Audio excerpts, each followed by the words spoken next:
Welcome back to the podcast. This week we're discussing sensor size because apparently my discussion on equivalent focal length upset both sides of the fence. We're looking at my $44,000 one light setup that I've been shooting on for the last couple of weeks, which I've been enjoying immensely. And it's really quite... I think my original one light setup cost $1,000, so it's escalated, but you know, as things do. We're going to be talking about some more AI updates because there's a lot more news in that and a lot has gone on this week. I don't know when you're getting this, but this week's been a bad week for AI. But I also want to discuss what it is we want from AI because I feel like that's been grossly ignored.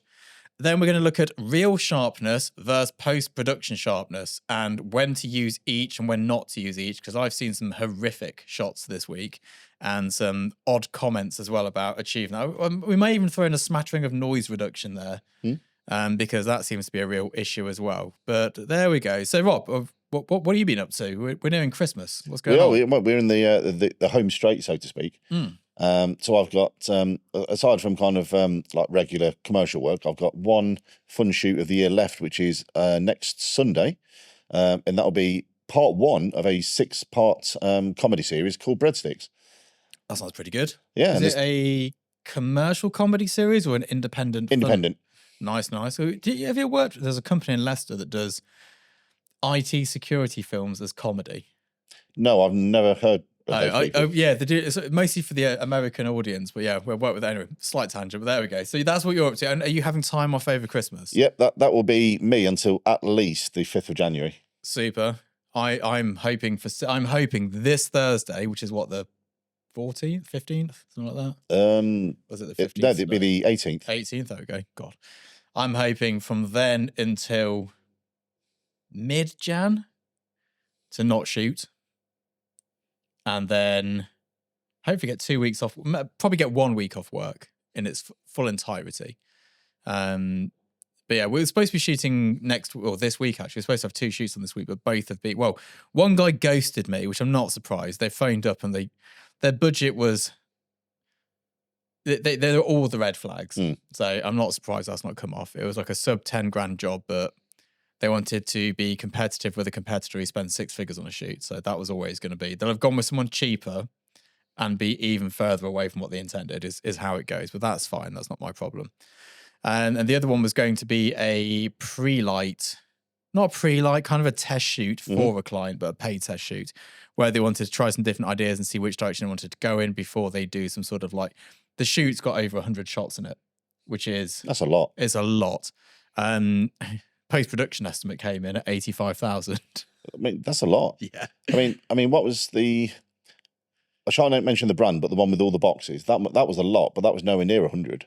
It might be. No, because we only did part of the retouch in-house. Right. There was a bigger part to that shoot with it had glass cabinets involved, and that had over 150 images in it. That was a big shoot. That took ages. Yeah. That one nearly broke me. But yeah, we're so checked out, or I'm so checked out. I'm not in my normal uniform, and I didn't realize until I went to film YouTube videos that I've not got my black t-shirts with me, and I've not got my anything with me. And we've got no drinks, so we're drinking espresso, which is why I've had to finish mine already. From nice vintage little cups. Yeah, I'm now fully out of espresso with the whole podcast to go. But these are my lovely vintage cups. We've got a new espresso machine, which I definitely needed to do one of the jobs I had on recently, and was not a purchase for purely selfish reasons, especially if my partner asks. I definitely needed it. But yeah, the year's kind of come to an end, hasn't it? Yeah, it's been a year. It has been a year. It has been my busiest year for 7 years. Or at least the second half of it. No, but even when you compare it as like a whole year, yeah. And it was second half heavy. So in March, we did a test shoot where we shot 3 drinks in a day. We did a little bit of moving image with it, and we doubled it up as studio access content as well. Since that test shoot, I've not done a single personal photograph, apart from pictures of my dog on my phone. But there's not been a single personal test shoot I've done, whereas usually I do a minimum of 1 a month. It's just been work, non-stop work, and we're frantically trying to finish the year, not helped by one of my other companies suddenly going VAT registered as well, which is a real pain, so I've got to go, anyway, boring stuff, but I didn't see it happening, and then it had happened, and now I had to, backtrack on it a bit. So it's been a busy year. It's been a good year. It's been one of the best years financially, I think.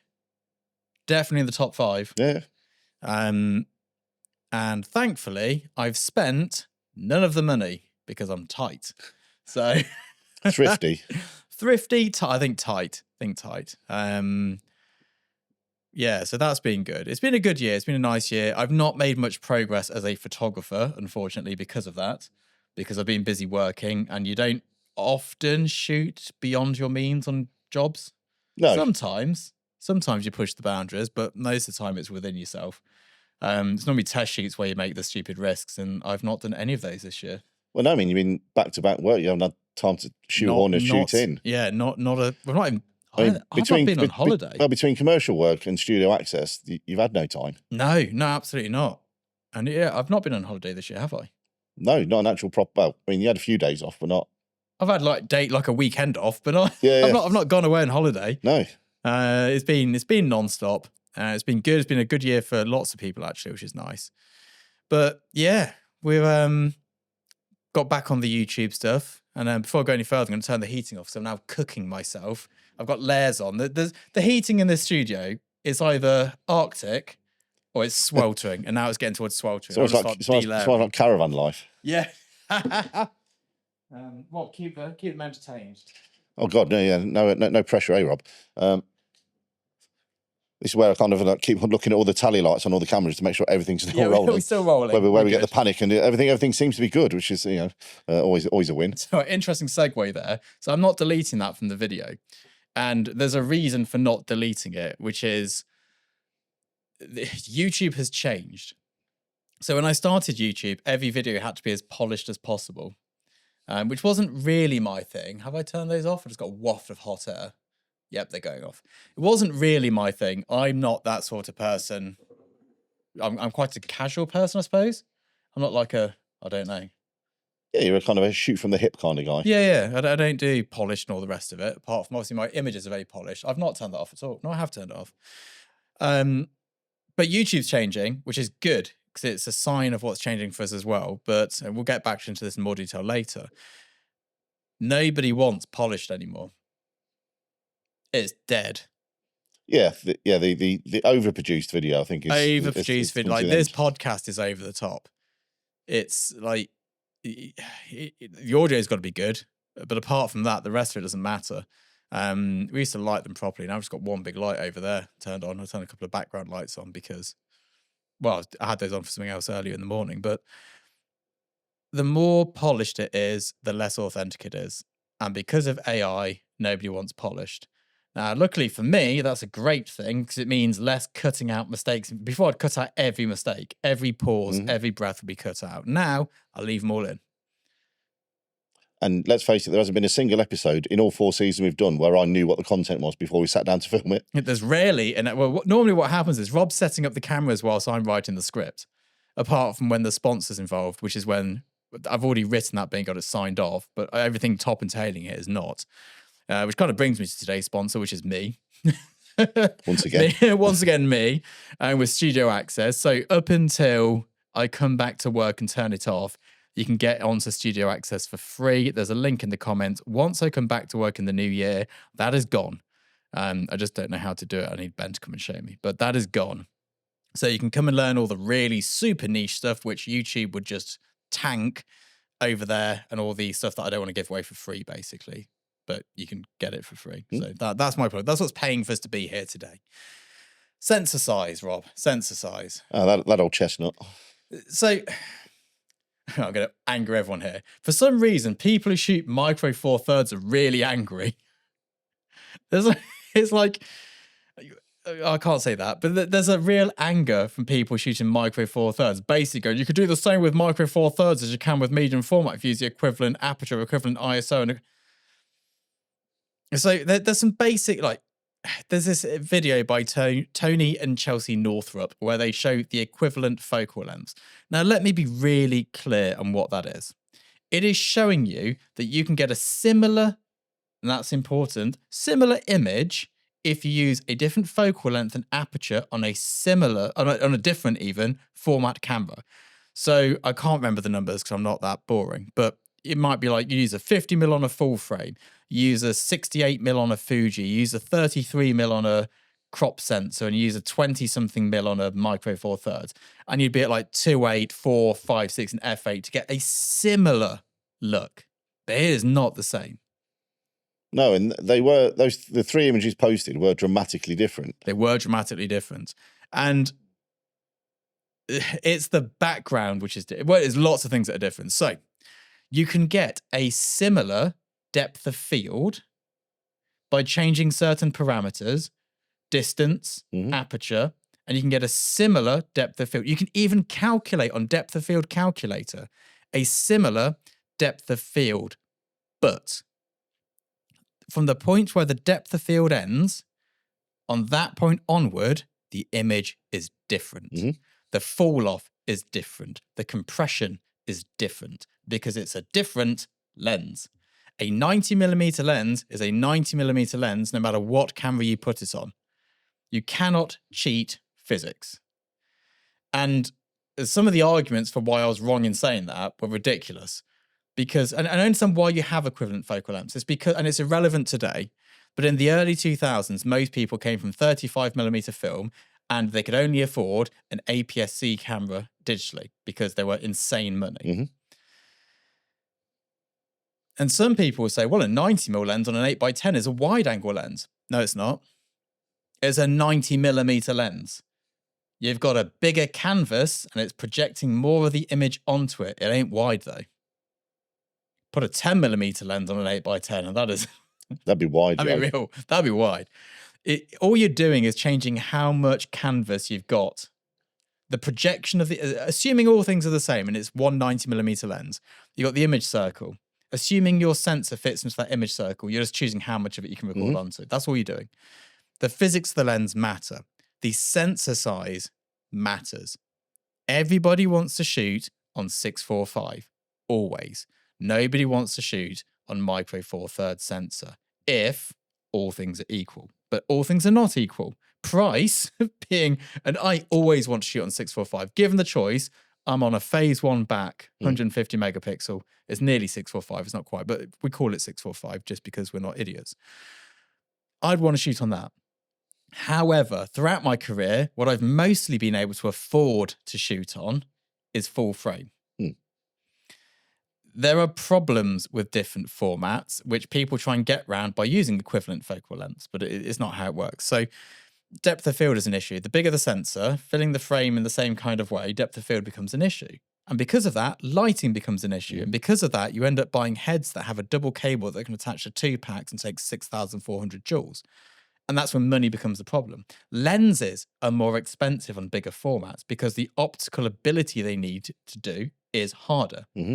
Producing a 90mm lens that can, or an 80mm lens that can produce a 645 image circle with sharp corners is more difficult than producing a 50mm lens, which is the equivalent for a 35mm camera. Producing a 50mm lens on a 645 format, even though it's still 50mm, but because of the image circle it needs to produce and because of diffraction and all the rest of it, is really expensive to do. Whereas it's about the cheapest lens you can buy on a full frame. Exactly. So sensor size matters. What we all want is a 645 sensor that you can fit in your pocket. Yeah. Micro Four Thirds, you can fit in your pocket, but the sensor's trash because it's so small. And that is not like, oh, Micro Four Thirds cameras are rubbish. They're brilliant. You can get a great image with them. I get a great image on my phone, but it's not as good as 645. But 645 is insanely impractical, both in size and cost. And it's not just the size of the camera, it's the size that the lenses are huge, apart from my lenses, because they don't have shutters or an app of autofocus in them. But like an autofocus lens is huge, they're massive. Micro Four Thirds lenses are like this. The lenses are better for bigger cameras. Someone explained to me why this is the case, but they're better. Yeah. And a lot of it is down to the fact that people who want those cameras want better cameras. I would love something the size of a Micro Four Thirds with the 645 chip in the back of it that I can buy for under $1,000. That is the dream camera, but of course it doesn't exist. At the same time, I've been looking at APS-C and Micro Four Thirds cameras as a carry-around camera because I don't really like using my phone that much unless it's for work. and I'm using my phone as a camera. Now, as you well know, every few years I buy myself a travel camera Yes. and it sits on my desk and then I sell it. But I would like something I can get good quality images with that I can fit in my pocket. But there is no equivalent between that and my GFX on a Cambo with an Actar 90mm. Yeah, well, I mean, but again, that's working at a level. That's not an everyday carry, is it? Exactly. If I was a war photographer, I probably wouldn't take my GFX Cambo Actar combination with me because that'd be really... Wouldn't be the I'd most get practical in a shocked. war zone. Yeah. I wouldn't take a Micro Four Thirds because really the difference in size between a Micro Four Thirds and a full frame mirrorless camera is not that big in the grand scheme of things. Yeah, in terms of the physical body. The image quality difference is insane. If I was a street photographer, I'd buy a Leica because I'm pretentious. But if Leica didn't exist, I might think of a Micro Four Thirds. Was it the Olympus Pen or something like that? Yeah, and was it Fuji X-T1 or whatever it is? But the problem is, even with equivalent focal lengths, you cannot get the same depth, you cannot get the same image quality, the same dynamic range. You don't get lenses that are produced to have the same look. You don't hear people talking about that beautiful look of that Micro Four Thirds lens in the same way they do talking about a Hasselblad lens or talking about a Leica lens, because the money's not put into those lenses because the camera systems aren't expensive, so people won't buy those super expensive lenses. Whereas Hasselblad, Phase 1, I mean, I don't really think Fuji GFX lenses have a beautiful look. They're just quality lenses. They're like sharp, tack, and all the rest. It's technically good. Technically good, not beautiful though. You know, Zeiss lenses, they're beautiful. That Milvus Actar Plano I've got, beautiful 100mm lens, beautiful. No one's making one of those for a Micro Four Thirds camera. No, because you're not going to buy a £500 camera with a £5,000 lens. Exactly. And that's not to say, don't buy a Micro Four Thirds camera. I'm looking at buying one, but it's not. I mean, like so the camera on you, that's Micro Four Thirds, isn't it? Yep. With a speed booster on it. The speed booster, correct. Which I'm not even going to go into that because that's going to cause so much confusion. But so it looks similar to the camera pointing at me over there. There is a difference in image quality. Yes. Some of it is processor, some of it is sensor, some of it is physical real estate. That going through a speed booster onto a smaller sensor, if they were the exact same sensor, just snipped smaller, would not be as good as that. Yeah. And likewise, if I got the full frame version of that, which I believe is pretty much the same sensor, just bigger. No, but wait, it's the same technology, but it is a physically, obviously, bigger, full frame sensor. Yes. Yeah. It would be better than this. Yeah. However, I'd have to buy more expensive lenses because currently I've got the 18 to whatever it is zoom lens. Yeah, that doesn't work on that. And because it's got a smaller image circle, and making a bigger image circle is expensive. Yeah, and those Sigma art lenses, that 18-35 is an anomaly lens. It shouldn't be able to exist. No, it shouldn't be as good as it is. And again, this camera, the main camera, the camera on me, crop sensor cameras. I wouldn't use full frame for this podcast. But see, I think that's one of the big differences between moving picture and stills, is that for the longest time, and it's only been really the last 5 years, I would say, since Ari launched the Alexa Mini LF, that now all of a sudden full frames now become the thing to shoot on. But you know, from back to the 20s, the 35mm was king. Oh yeah, absolutely. You know, and every cinema camera you could name, and you think of any movie that's, you know, won awards at the Oscars and all the rest of it, almost all of them, without exception, were shot on 35mm. Now, how long is a 35mm negative? It's the same as the your stills. Yeah, but do you know the size of it? I think it's 35 by 25, something like that. 36. Do you know why it's called 35mm? It's actually 135mm because the film strip is 1 meter and 35. It's a 30. I only learnt this from researching the video. I was like, what's a 35mm set? Why is it 36?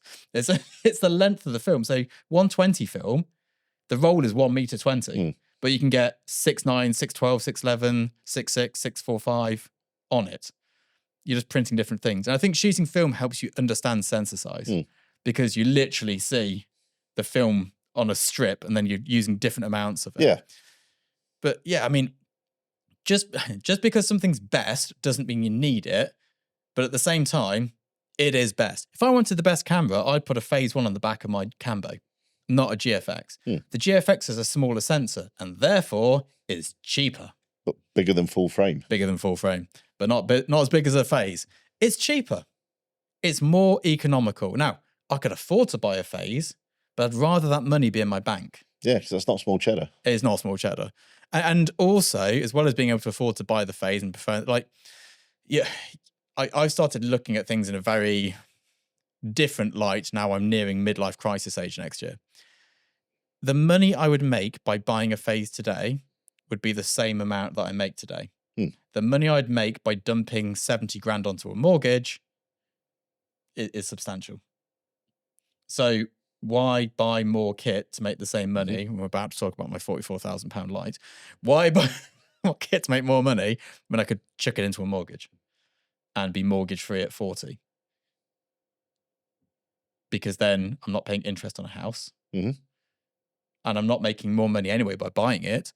So yeah, it's a really weird, like, if you read any forum about Micro Four Thirds camera, they'd have you believe it's as good as anything. And you can do anything you like with a Micro Four Thirds that you can with any. And sure, it's not that you can't take a good picture with a Micro Four Thirds. It's not like, oh, you got Micro Four Thirds, your work must suck. Like, that's not the case at all. But it's not as good as a bigger sensor. Yeah. But to have the bigger sensor, you need bigger pockets and very, like, both physically and financially. Yes. To be able to go, oh yeah, let's get a phase for street photography. So there is a best tool for the job, and it's a phase one. And then everything else is a compromise. Yeah. In the same in the film world, you bought something other than an Arri because you can't afford an Arri. Exactly.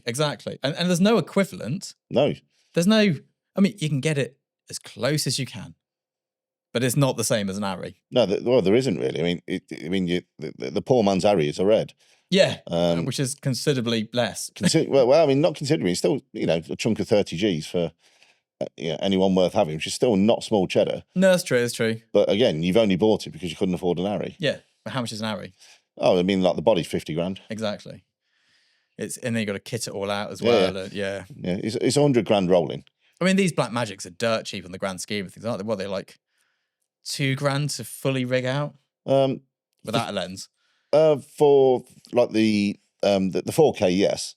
The other one's just like $2 grand plus rigging, so you're probably into about $3 grand. So yeah, true. By the time you got the cage and the matte box, stuck a lens on it and all the rest of it. But again, it's still. I mean, 10 years ago, if you wanted something that shot 6K raw, you'd have been into an Arri. Yeah. And I'll tell you what's interesting though. So obviously, medium format's best for stills.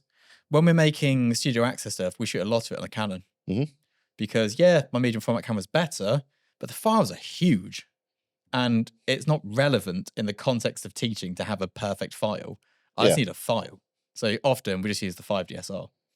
And again, I mean, going back, I mean, people sort of talk about, the camera that changed all the rules, which was the 5D Mark II, probably your favourite camera of all time. Yeah, I've still got mine. People look at it now as a relatively like entry-level thing, but that was good enough for worldwide campaigns, billboards, Times Square, you name it. I shot loads of global campaigns on that. Yeah. Like worldwide usage, big campaigns. And at the time, I was like, oh, you got a 5D. And that was what, 22 megapixels or something like that? But 22 megapixels. It was good enough. Dynamic range, which just failed in the highlights. Like you had to, I've got to control your highlights. You don't have to control your highlights today.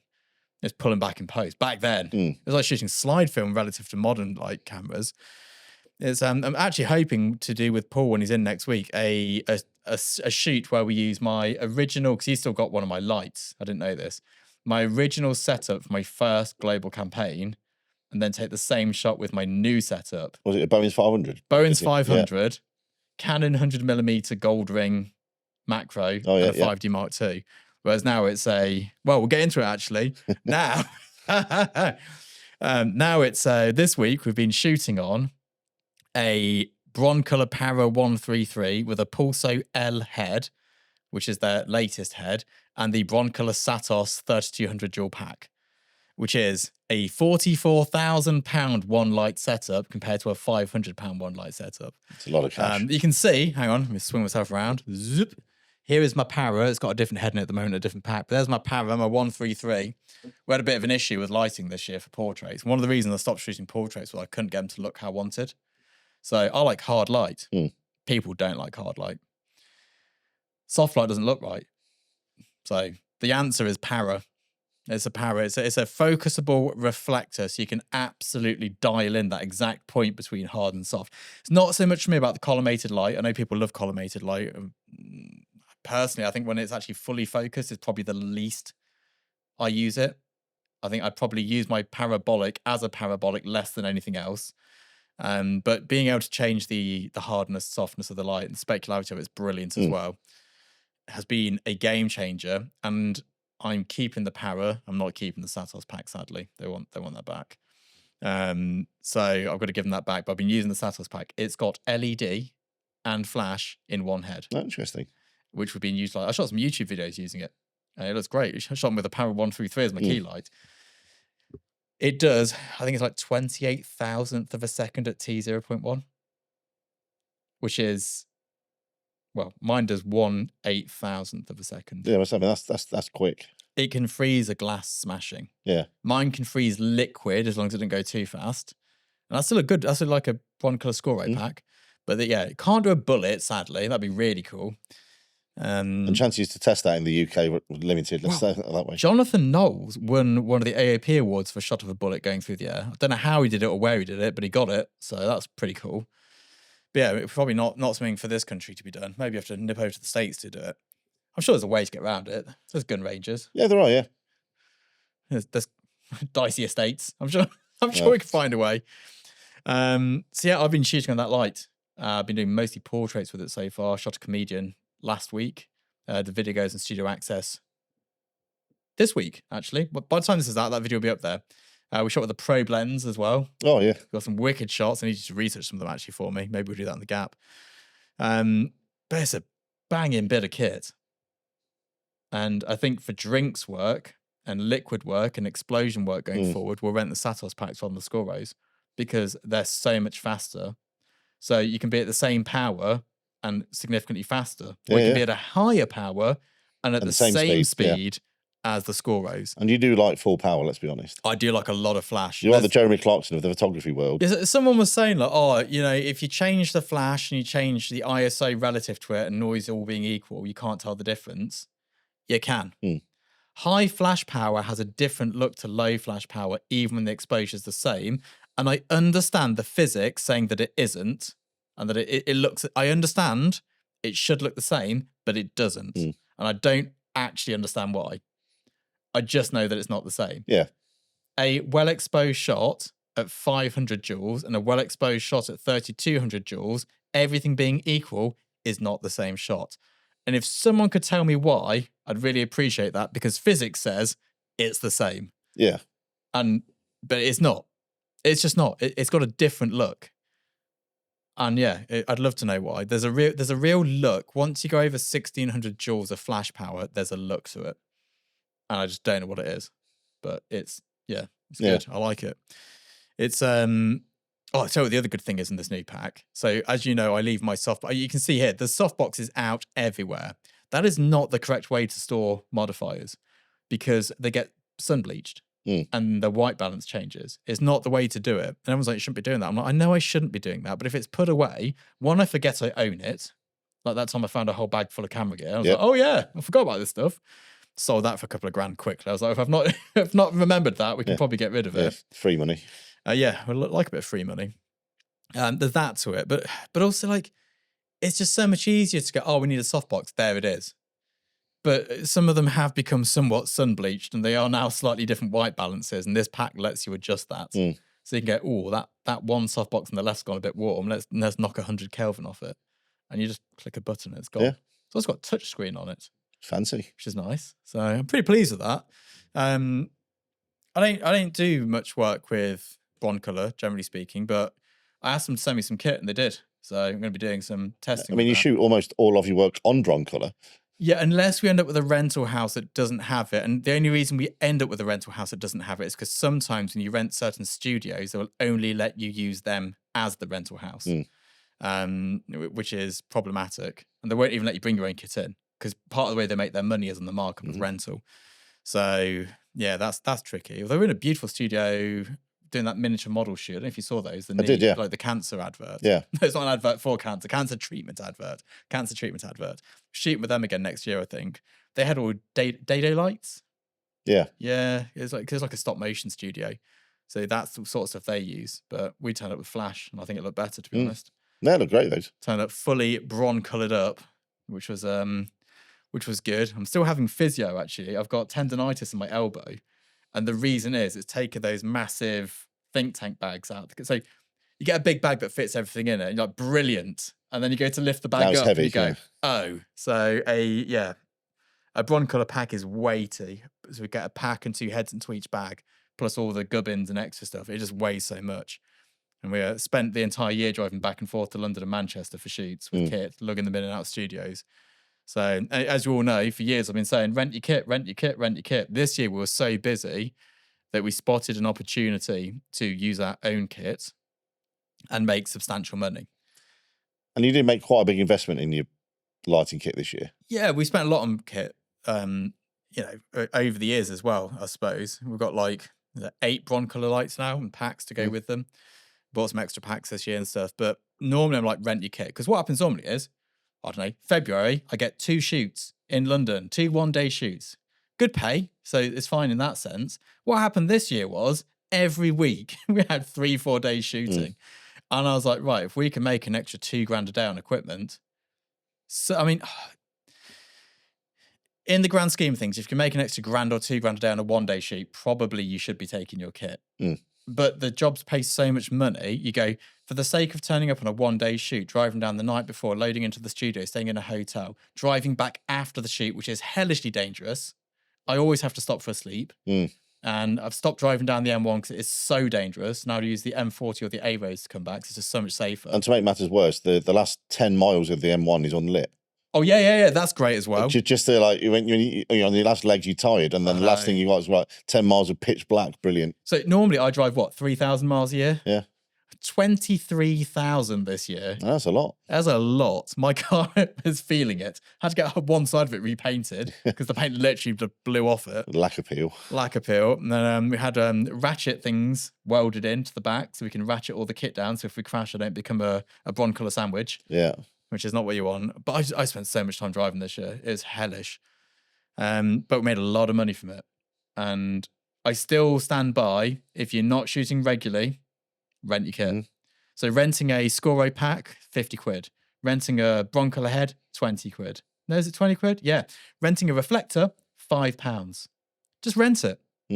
But if, like we had this year, the volume is so high that it makes sense to go, do you know what? Although $2,000 extra is not worth it, 20 grand, 40 grand, 60 grand extra, that is worth it. Over the course of a year, yeah. Suck it up. Travel with your kit. I think next year, if it's as busy, I'm actually going to hire somebody to drive my kit because I don't think it was sustainable what I was doing. No, I mean that's probably the tale of the year.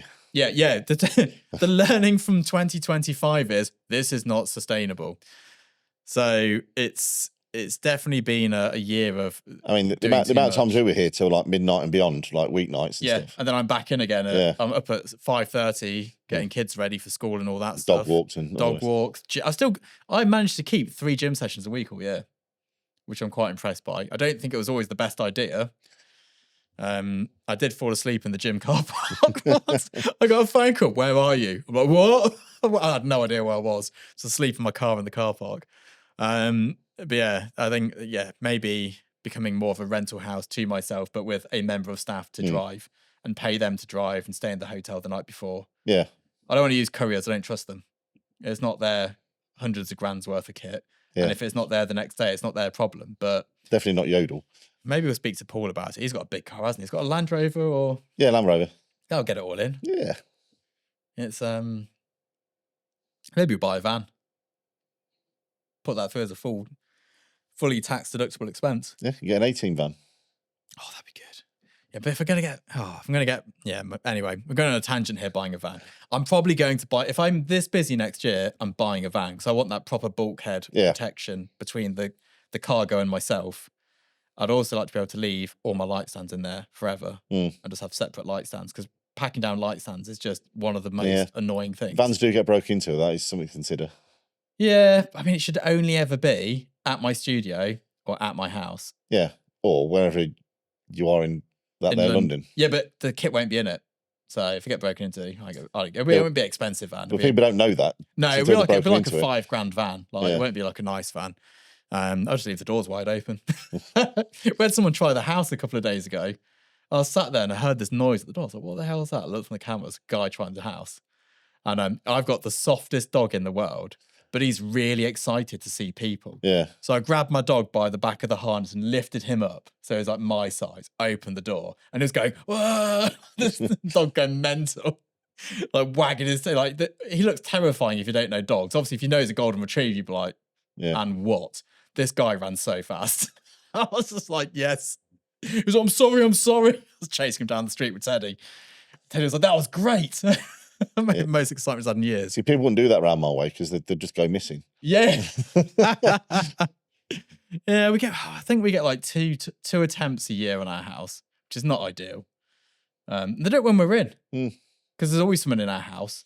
Yeah, you can see lights on and stuff. Like, there's someone in. There's 3 cars on the drive and lights are on. Like it's just normally like people off the face who've come from the high street and walked that way. Yeah, but it's a long way from the high street, though. No, from I won't say the name of the road, but yeah, from that high street. Yeah. They've been in the park doing some naughty activities. They're feeling they want to get another hit, and then yeah. One of them met me in a cricket bat once. He didn't enjoy himself. But there we go. The joys of living in Leicester. One day I'll leave. So AI updates. I don't know if you've seen this. So I've done a video on it already. The Coca-Cola advert got slammed. Oh yes, yeah. McDonald's had to pull their TV and social adverts because they got slammed so badly. There's a shop in Leicester, which I didn't realise was a chain, called Forbidden Planet. Yep. They posted an AI image. They had to put out a full-on statement apologising because it went down so badly. So AI is not having the run it thinks it is. Now, what a lot of people don't know is I represent AI artists. A few of them, actually. None of them have had a paid job yet. Great work they're producing, but I don't know. I like what they're doing. I like what they're producing. No one's commissioning it. I also know 3 people who own post houses which all do AI as campaigns. All of them have had a nightmare with clients on it because it doesn't look how they want it to. One of them does AI only, and they're yet to get a paying client. I was out with them. We had the agent at large party, which was brutal. Came outside literally at one point. I saw 3 people with their head in their hands crying. Yeah. It's gone hard. Utterly broken. Yeah. Started at 11 a.m, so it's not surprising. Yeah. But me, sensible man, someone's like, gosh, Scott, you're drinking a lot. I was like, it's fizzy water with lime in it, mate. Yeah. I'm not an idiot. The clue's Like Blackadder's special ale. Yeah. It was a good party though. Had a good time. Went out, had some octopus, which is always nice. Yeah.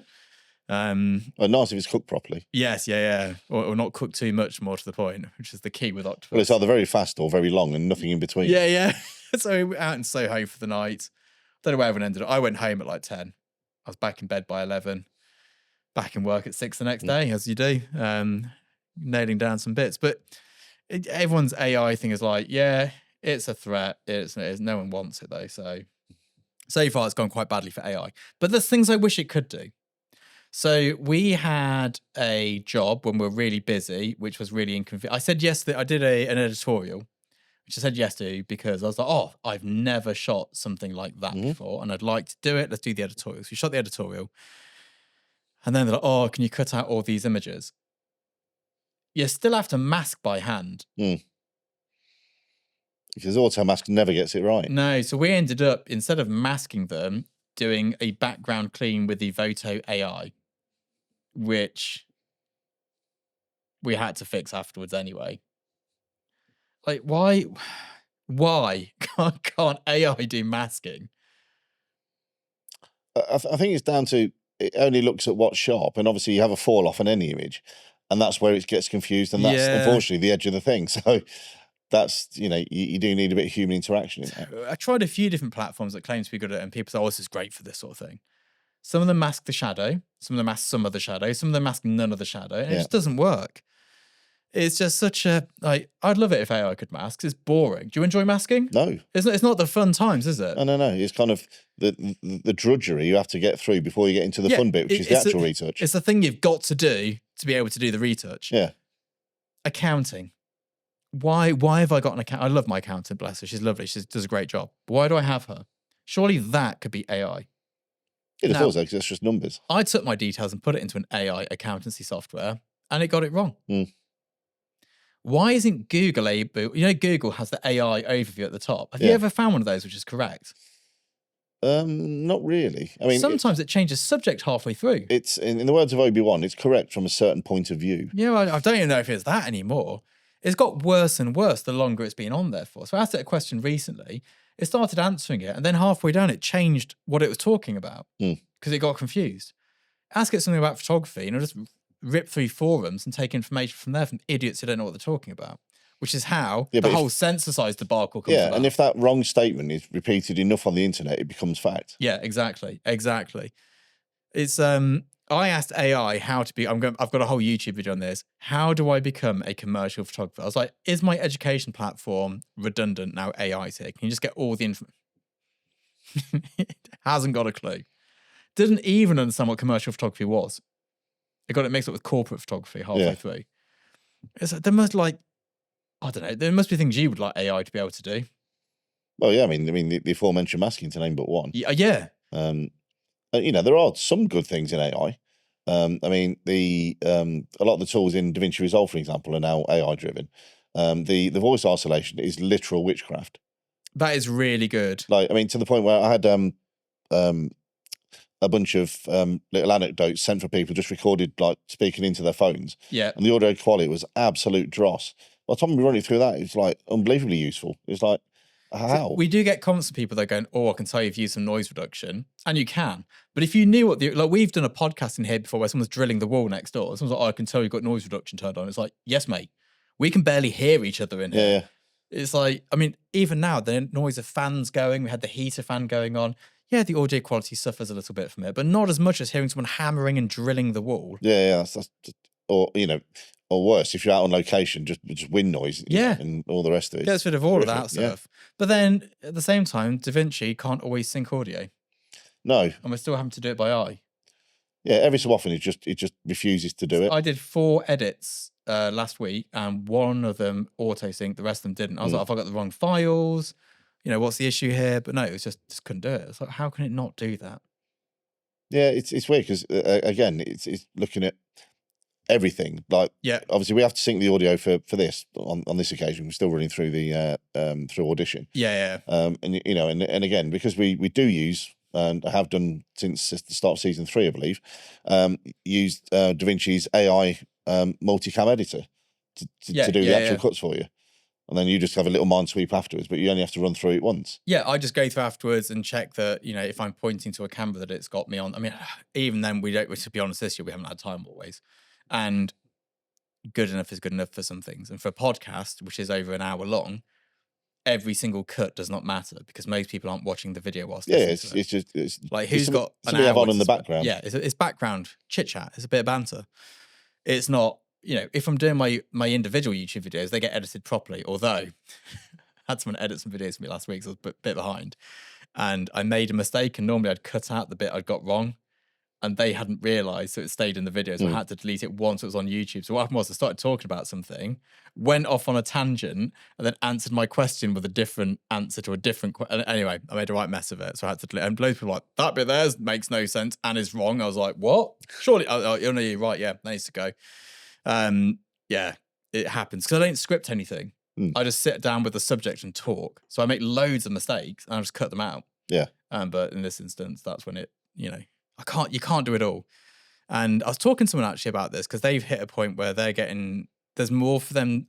People are demanding more of them than they have time for. And then I was like, so cool, walk me through what's going on. So I'm getting like 50 DMs a day. I'm like, okay, so it's what it takes time. I was like, you're replying to them. You can't reply to DMs. Like, that's not a thing. I was like, where's my phone? It's over there. Let's have a look. Wait there.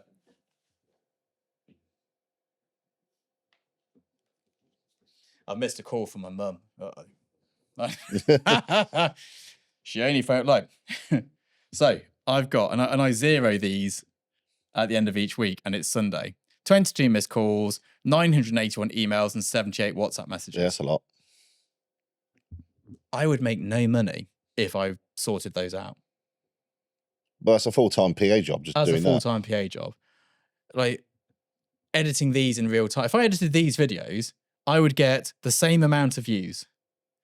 But I'd lose, 3 hours on each podcast? Yeah, roughly. rather than zero time for AI. Yeah. There's great things that AI could be doing.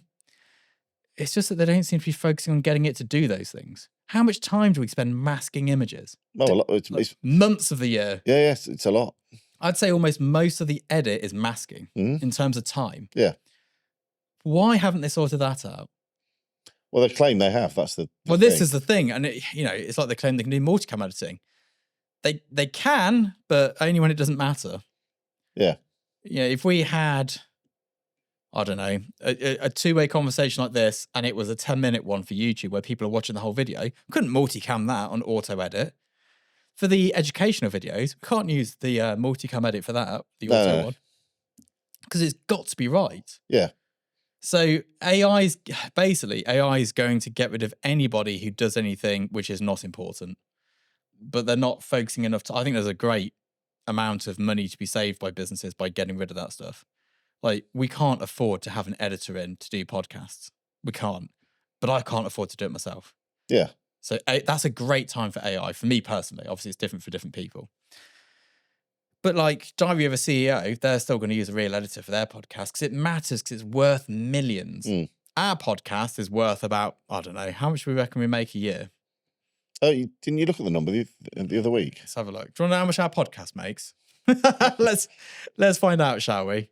Let's go into the old YouTube and let's tell you. I'll tell you exactly how much this podcast makes, including sponsorship money, not including people signing up to Studio Access, because I've got no way of tracking that. So go to YouTube Studio. Come on, boys. There we go. We'll go to Analytics. I've got Backblaze running in the background. We'll go to lifetime. There you go. So how much my YouTube channel from YouTube alone has made in its lifetime? Oh, 45 grand. Doesn't sound that bad. I don't know where that money is, though. So see podcast analytics. So that's not right. Right. I've got, let me add in the sponsorship. So we've made 12 grand on this year. No, we've not. £17,399.36 making this podcast. Gross. That's not profit. That's before paying for all the stuff and time and equipment and microphones, software, studio, Rob, like all of these things that add up. RSS feeds, subscriptions to all the podcasting services you need to be able to upload onto them, all that sort of stuff. Yeah. There's no room in there to actually pay staff to come in and edit it. Yeah. It's got to be AI. It's got to be. I mean, it'd be great if there's an AI thing to edit the audio. We've got presets now. Yeah. And again, we can't level each podcast because it's not enough money. And that's 17 grand over a long time. That's not like just this month. No. Which again, it sounds, when you read the number out as whole, it sounds like quite, it's 17 grand doing podcasts. That's nothing compared to how much it costs to run a business. We've got a new achievement though. We've got 10 million views on our YouTube channel. That's a win. That's all right, isn't it? So I'd love AI to be able to do some of the drudgery that I don't want to do, but it doesn't seem to be here for that, does it? Not yet. Maybe one day. Maybe people will listen to what people actually want. We don't want it to take away the creativity. We want it to take away the drudgery. Creativity is fun. Yeah, but I think that's the way it'll be. It's like machines. Didn't make man redundant. No, yeah. Man lived with machine in harmony now. Yeah. Because they've got machines to do the drudgery stuff that we don't want to do. Now, the last thing I want to touch on is sharpness for today, because it's a constant. I don't know. I remember doing a workshop early days. I used to do workshops in person with people. I've always done workshops, actually, for a very long time. And this guy comes up to me, shows me the back of his camera and goes, "Is this sharp?" And then he zooms into 100% on the back screen of his camera. And I'm like, well, I don't know. One, it's on the back of your camera. And two, it's in focus. So yes. Yeah. Is it sharp enough? For what? Sharpness is one of the problem is, back in the day, there were lots of camera and lens combos that weren't sharp.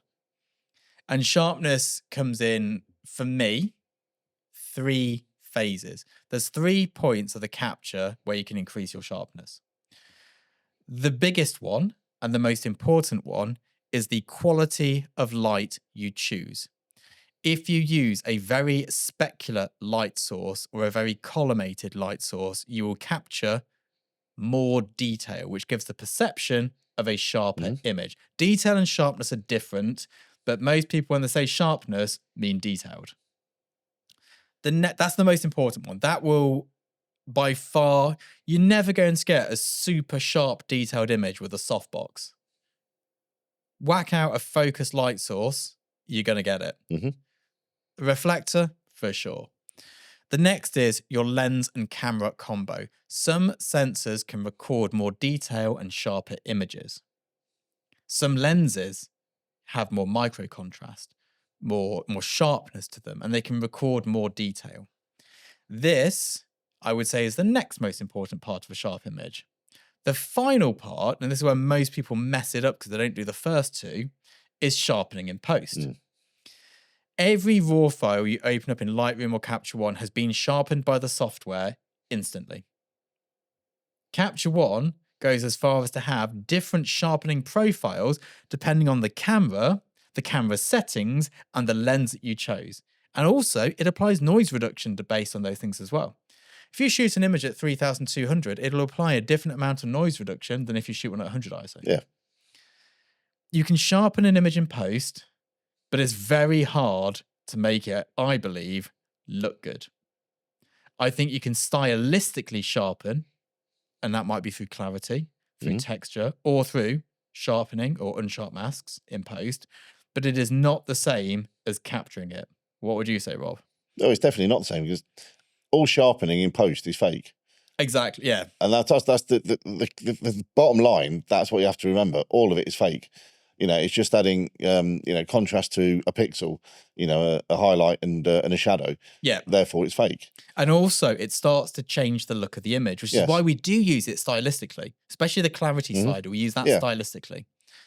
Normally on a masked part of the image, rarely on the whole image. You get haloing and all the rest of it.